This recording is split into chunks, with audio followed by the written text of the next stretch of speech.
Hi, and welcome to Health Before Travel, the channel that helps you think about your health before your next trip.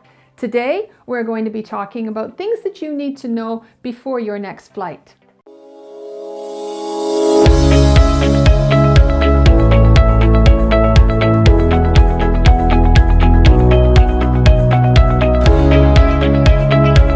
First, I just want to mention that today is 6 degrees. It is February the 19th, 2017. I'm in Toronto, Canada, and this weather is awesome. I just wanted to put it out there because we're having an amazing day today. What is it about the shades having to be up or down during a flight? There's a very good reason for that. During takeoff or landing, this is when the highest probability of accidents can occur. And if that's the case, the crew actually want your shades to be up during takeoff and also on landing. They have to be able to look out that window and assess what is going on out there. What is it that they're dealing with? They have 90 seconds to get you off the plane, and they have to choose which exit is the best one suited to get everybody off the plane and evacuate. So this is the reasons why they're going to ask that everybody have their shades up during those two times. Now, while in flight, they may ask you to put the shades down. The reason is just because of sometimes the sunlight is so blinding, so glaring, that it's a little bit distracting to them as they're trying to maneuver through the cabin, and also it can be a bit of a bother to some of the fellow passengers. So at times they may ask that you please put the shades down. This is contrary to what most people think, that it's about radiation, and that is not the case at all. Actually, you probably have to travel 3 times more than most of the pilots out there in order to have any kind of radiation poisoning. Another thing that's, that we need to consider when we're flying, especially to the business people who are traveling several times through the different time zones, and that is jet lag. There are things that you can actually do to reduce your chances of having any kinds of symptoms or effects of jet lag. One is to get rest. Contrary to what most people think when they're doing the long haul, is that they can actually sleep while they're on the plane.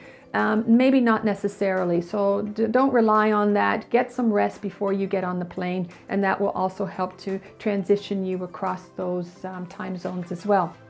Another thing is drinking a lot of water and hydrating yourself, because dehydration is another problem when you're in the cabin. The dry air that's there, and that can actually dehydrate you quite quickly. So you want to make sure you keep yourself hydrated. And dehydration can cause grogginess, can cause mental confusion, agitation. All of these are also symptoms of jet lag. So to reduce your chances, you don't want to compound that with dehydration as well.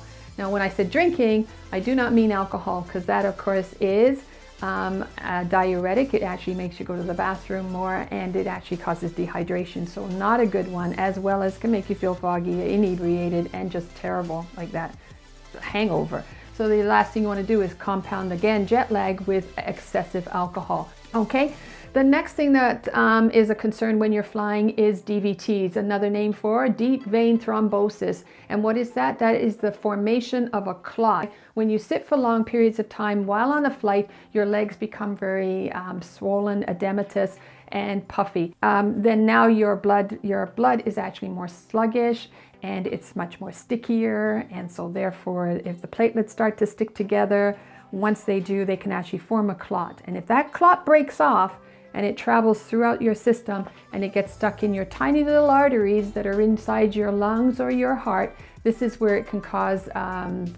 life-threatening situations. So you want to, again, hydrate yourself as much as possible.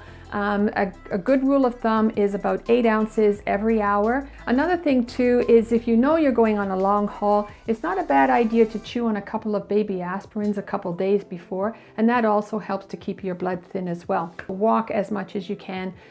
So getting up to go to the bathroom helps to keep the blood flowing in the leg, and helps to keep things moving along. Also, travel socks, they're called, but they're also known as compression socks, and you can put those on. That'll also help to facilitate the blood flowing as well in your legs, and to decrease the chance of any swelling. So those are a few things that you can do to prevent a deep vein thrombosis. What are some of the other things that you need to think about when you are taking flight? Well, huge thing is germs and bacteria and just dirt. It's one of the dirtiest places that there is. It doesn't get cleaned as thoroughly and as much as we probably would hope that it would. So things like leafing through the magazine, those magazines are dirty. You can appreciate they don't clean them. Touching the reclining button on your seat. Again, those things just don't get wiped down that much. So not a bad idea to have hand sanitizer or wipes with you, and you can clean those off. And never, never, never eat any food that drops on their trays because again, it is just laden with all kinds of salmonella and anything else that you can think of. Another rule of thumb is, again, in the bathrooms, you know, take the wipes, toilet paper, and use that to flush the toilet, use that to open the door. Again, it's just laden with germs and that. Aspirin, I did mention it before, and again, that's one of the things you might want to carry with you is baby aspirin. Now, did you know that just chewing 2 of those baby aspirins, if you have any kind of chest pain, can actually reduce your chance of having a heart attack?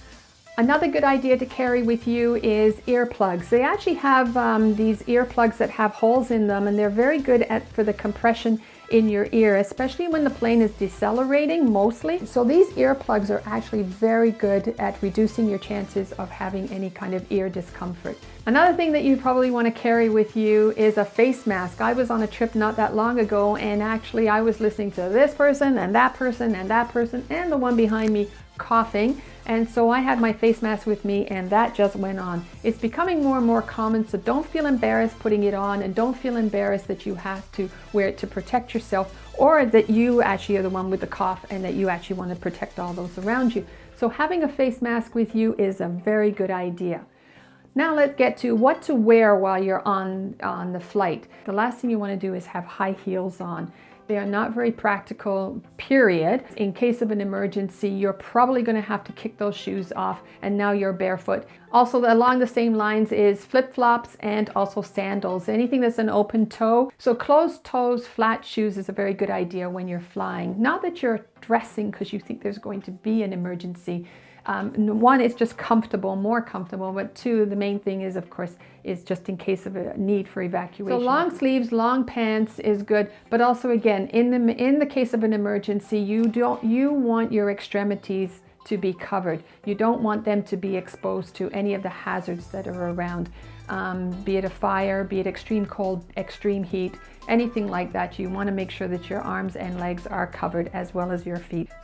So these are just some of the things that you can just incorporate into your normal practice when you're traveling, just so that your trip is more safe and clean. I hope that you got something out of this. I know that most of you know most of this anyways, and you probably already practice it.